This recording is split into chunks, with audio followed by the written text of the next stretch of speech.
देख रहे हैं इन डार्क राजकुमार के साथ। तो चलिए पढ़ते हैं आज की कहानी की ओर। दोस्तों, सफ़र के दौरान हमारे जीवन के साथ कुछ ऐसी घटनाएं जुड़ जाती हैं जिन पर अन्य लोग विश्वास करने से कतरा से जाते हैं। उन्हें लगता है कि यह सब चीज़ें बस अफवाह होती हैं, लेकिन इस वाक्य के बारे में वही इंसान समझ सकता है जिसके साथ या तो ये घटनाएं घट चुके हैं या फिर जिसके दौर में इन घटनाओं ने जन्म लिया है। आज की कहानी गौरव की है। गौरव एक शहरी लड़का था जिसने बचपन से ही अपनी पढ़ाई शहर से शुरू की थी और आज भी वो शहर में ही रहता था। लेकिन उसके दादी और दादा कच्ची बस्ती के गांव में रहते थे। उस गांव का नाम तो हमें ठीक से याद नहीं है, लेकिन माना जाता है कि उस गांव के अंदर शांति का एक अलग ही झंडा लहराता रहता है।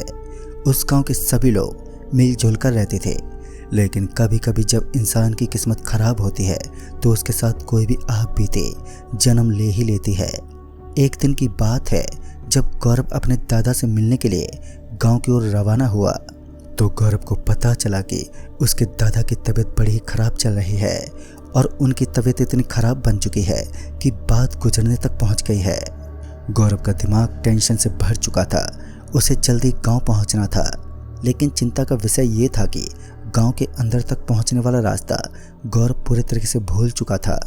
गौरव के पापा मुंबई के एक बिजनेसमैन थे, जिस वजह से उन्होंने कभी भी अपनी फैमिली लाइफ पर ज़्यादा ध्यान नहीं दिया और खासकर माँ बाप पर, और उसका खामियाजा आज गौरव को भुगतना पड़ रहा था।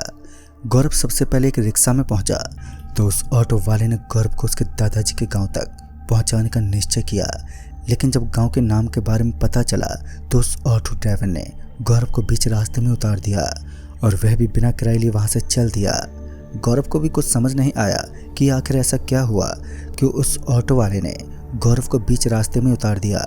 फिर जब गौरव ने अपना फ़ोन निकाला और मैप के ऊपर आगे का रास्ता देखने लगा तो उसे पता चला कि यहाँ से करीब 22 किलोमीटर आगे उसके दादाजी का गांव है और वहाँ तक पहुँचना गौरव के लिए कतई आसान नहीं था, और वो भी पैदल यात्रा तय करते हुए।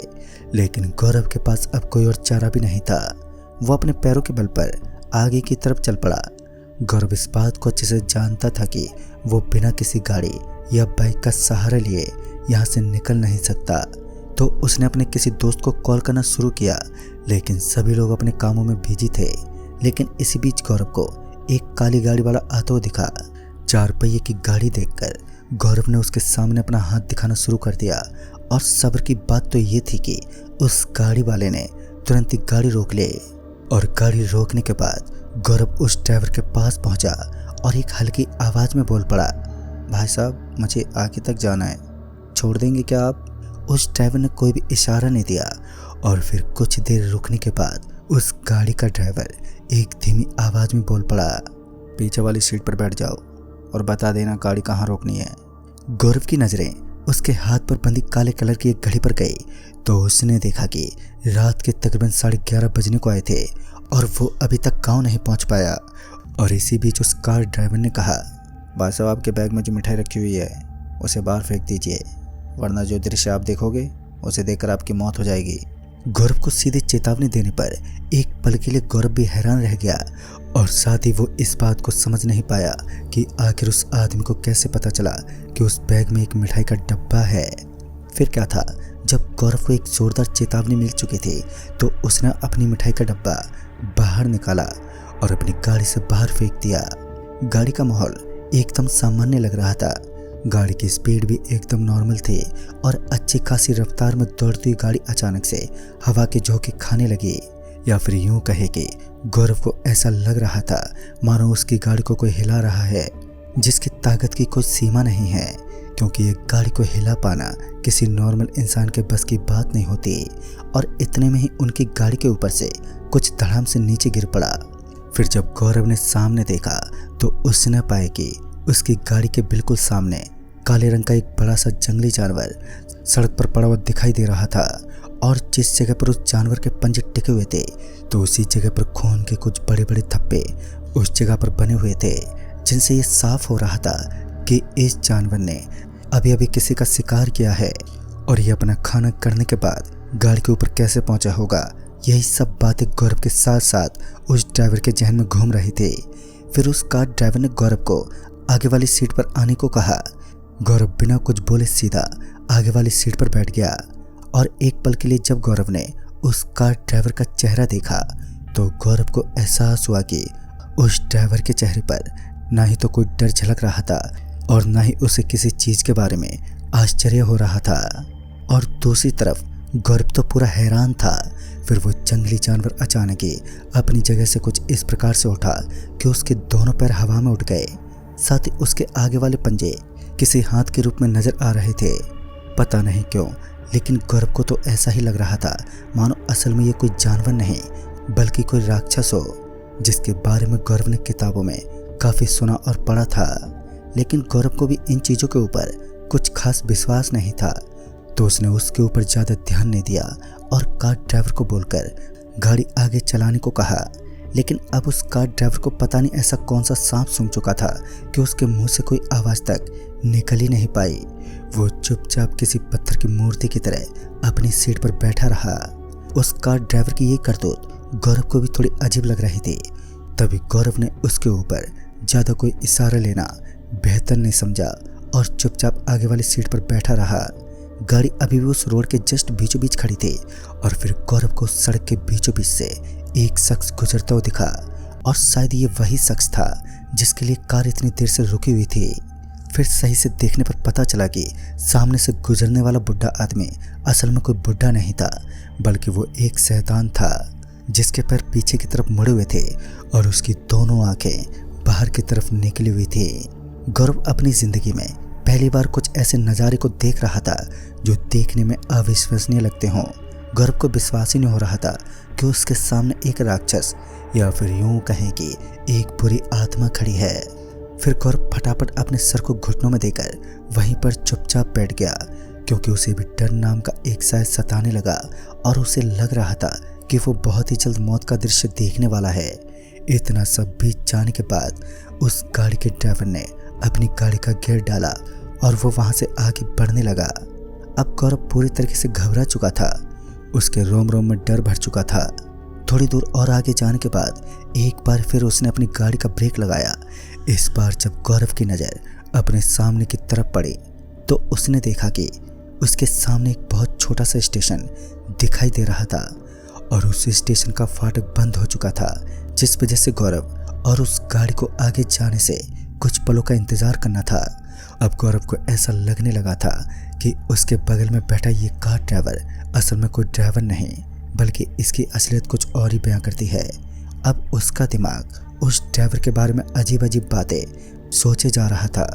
उसे ऐसा लग रहा था कि असल में ये भी एक शैतान ही है।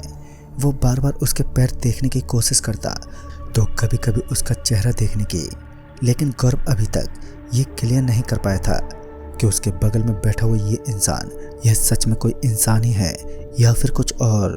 क्योंकि जब भी किसी बुरी ताकत से सामना होता है तब उस ड्राइवर के चेहरे पर उसे कोई भी डर या हैरानी नहीं दिख पाती।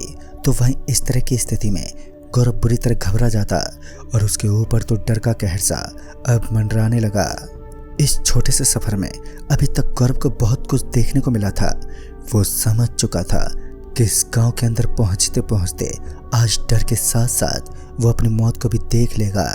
उस स्टेशन के ऊपर उसकी गाड़ी तकरीबन 15 मिनट तक रुकी रही और तब तक सब कुछ नॉर्मल था। और जब वहाँ फाटक खुलता हुआ दिखा तो पटरियों के बीच कोई खड़ा हुआ दिखाई दे रहा था। ऐसा लग रहा था कि कोई अब अपनी बलि देने वाला है जो उन पटरियों के बीचों बीच अपनी मौत की प्रतीक्षा कर रहा है।